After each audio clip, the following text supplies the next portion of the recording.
महाराज सबके जीवन में दुख हैं, सबके जीवन में कष्ट हैं, परेशानियां सबके जीवन में हैं। अब हम तो आए दिन देखते हैं लोगों की परेशानियां, बड़े बड़े कष्ट हैं लोगों के जीवन में। हमारे पास तो कुंडलियां भी आती हैं कुछ कि महाराज जी देख के बता दीजिए। एक महिला आई, उन्होंने अपनी कुंडली दिखवाई और बताया बड़ा कष्ट है, युवावस्था में ही पति का देहावसान हो गया, तो कष्ट की बात है। हमने समझा, रोई, कुछ अश्रु आए उनके, पर उनकी बात ठीक है। अब एक और महिला आई, उनके भी आंखों में अश्रु। अब वो रो गई और कह रही हैं कि महाराज जी एक बात बताइए, मेरी कुंडली में ऐसा कौन सा ग्रह खराब है, मेरा पति मेरी कभी तारीफ नहीं करता। अब वो इस बात पे भी रो रही हैं। अब हमारे मन में आई कि ये तो कोई कष्ट वाली बात है नहीं।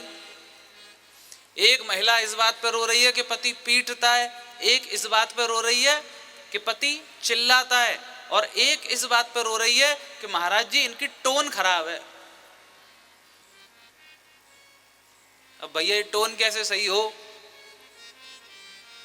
तो एक बात तो हमें ये समझ में आ गई कि दुखी तो सब हैं, थोड़े थोड़े तो सब दुखी हैं। यदि हम प्रयास करें कि सर्वगुण संपन्न हो जाएं। अब कोई पति पीट रहा है, दुखी है, समझ में आ रहा है। कोई चिल्ला रहा है भैया, तो भी समझ में आ रहा है।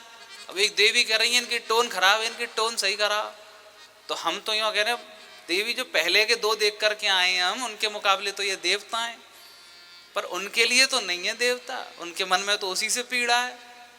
तो भाई सत्य बात तो ये है कि सब दुखी हैं। तो सुखी कौन है? सुखी हैं श्री राम के दास, सुखी हैं श्री कृष्ण के दास, जो भगवान की भक्ति में हैं, भगवान के नाम में हैं, भगवान के भजन में हैं। वो सब भूल जाएंगे कि जीवन में क्या हो रहा है। तो थोड़े थोड़े सब दुखी, सुखी राम के दास। तो भगवान की कथाओं में लगे रहें तो सब आनंद होते रहेंगे।